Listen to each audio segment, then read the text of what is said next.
quickly, we do want to say that productivity yields is more important, but profitability may be more important from a farmer perspective. We can argue about maybe from a societal perspective, overall yield and productivity is more important. Let's have that argument or conversation a little bit later. This is an example of results from WICST that were published quite a while ago now by Jean-Paul Chabaz, an economist in the Ag and Applied Econ department on campus, looking at the agronomic input-output data that were collected here on the trial. So we have those 6 cropping systems from continuous corn down to rotational grazing in the pastures, and 3 different scenarios. One with no government payments and no organic premiums, as they called them back then. Nowadays we know that organic premiums are really just helping with the cost of producing organically. One with government payments only. Of course, we also know that the managed grazing system doesn't receive government payments, but the grain systems do. And then one with government payments and organic premiums where they were appropriate for the organic system. And so without walking through all the numbers here, I've bolded the ones that were not significantly different and the highest. And you can see here that across the 3 scenarios, with no government payments or organic premiums, the rotational grazing had the highest return per acre at $298 per acre. Similar with the government payments included, and then when the organic premiums were added, the organic systems, whether it was the grain or the forage system, were not significantly different, statistically speaking, from the managed grazing system. But in all cases, the managed grazing system on the perennial pasture was the most profitable system. So I should just say here, this whole controversial organic premium, which we know is not real. I mean, the way this analysis was done was just by running those organic systems with conventional prices, and then running them with their actual prices. Now to the thing you've all been waiting for, the carbon data, which is published in 2012. I did a copy and paste problem here. Greg caught me on it today because it was his dissertation. So let me let Greg talk about his dissertation. We looked at the change. Greg looked at the change in carbon in the soils over a 20-year period, so 1989 to 2009. Okay, so this is a 20-year change in soil organic carbon in these 6 systems going from continuous corn to the pasture. I should just say that it's a little bit of a, soil carbon's a little bit of a soapbox of mine, and so I think it's really important when you're hearing people talk about carbon and changes in carbon that you ask some critical questions. And one of those is, are you just comparing systems side by side to each other? Because I can take a soil core out of that prairie and take a soil core from that corn plot, and I can tell you just right now, even without analyzing it, that there's going to be more carbon in that prairie. But without knowing where that plot started, I can't say anything about carbon sequestration. I can say that prairie has more carbon than corn, but I can't say prairie has sequestered carbon and corn has lost carbon, because we simply have no idea where they began. So I think what's critical about this study is that we started with baseline soils. We started with the carbon content out here at WICST in 1989, and then followed that through the first 20 years. We're in the process right now, actually, we have a grad student who's analyzing the 30-year story, but these changes reflect what has actually happened from baseline in 1989 to, at this point, 2009. And it reflects it down to a meter. So another question you should ask is, how deep did you sample when you sampled carbon? Because most people sample from the top 15 centimeters, which is about 6 inches, or maybe the top 12 inches. And the reason is because that's an exciting part of the soil. There's a lot of root biomass, a lot of turnover, things change quickly. The reason is because it's easy. And it's easy.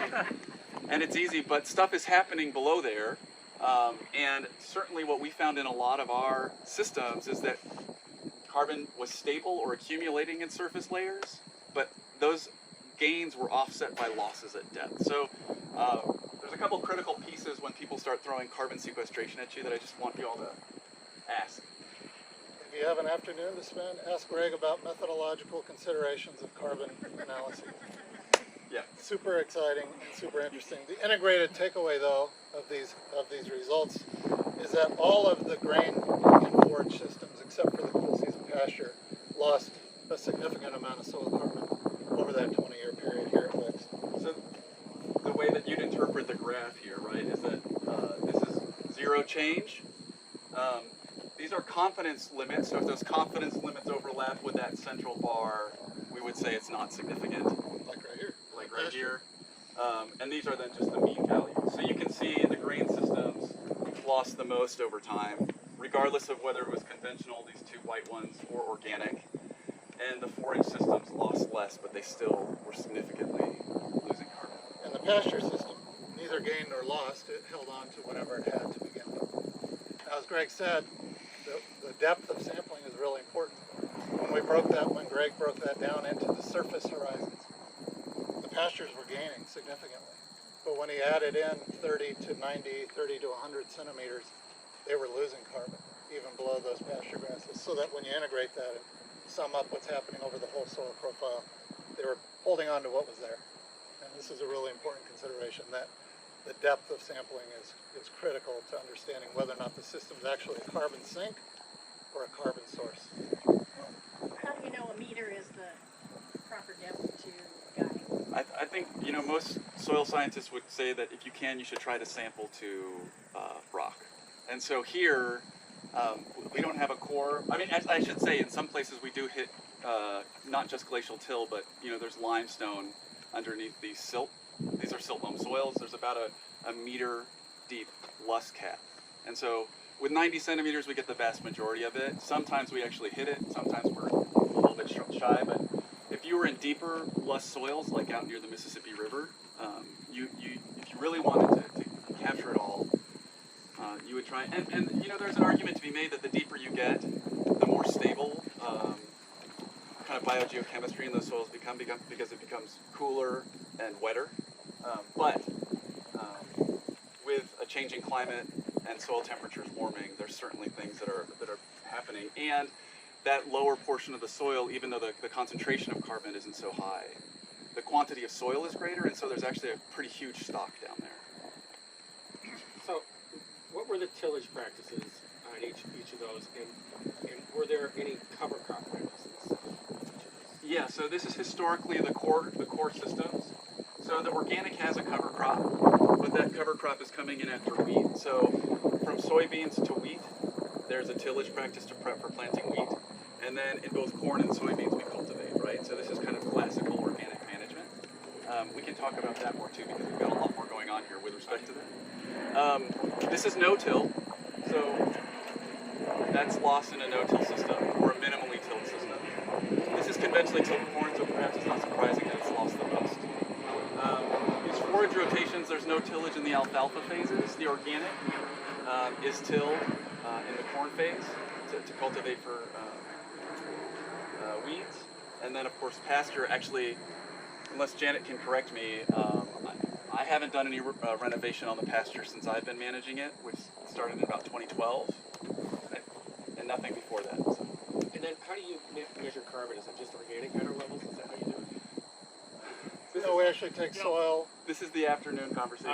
Okay. So the carbon is measured via dry combustion. So organic matter is about 50% carbon, but it's going to vary a lot because there's other things in it, phosphorus, nitrogen, etc.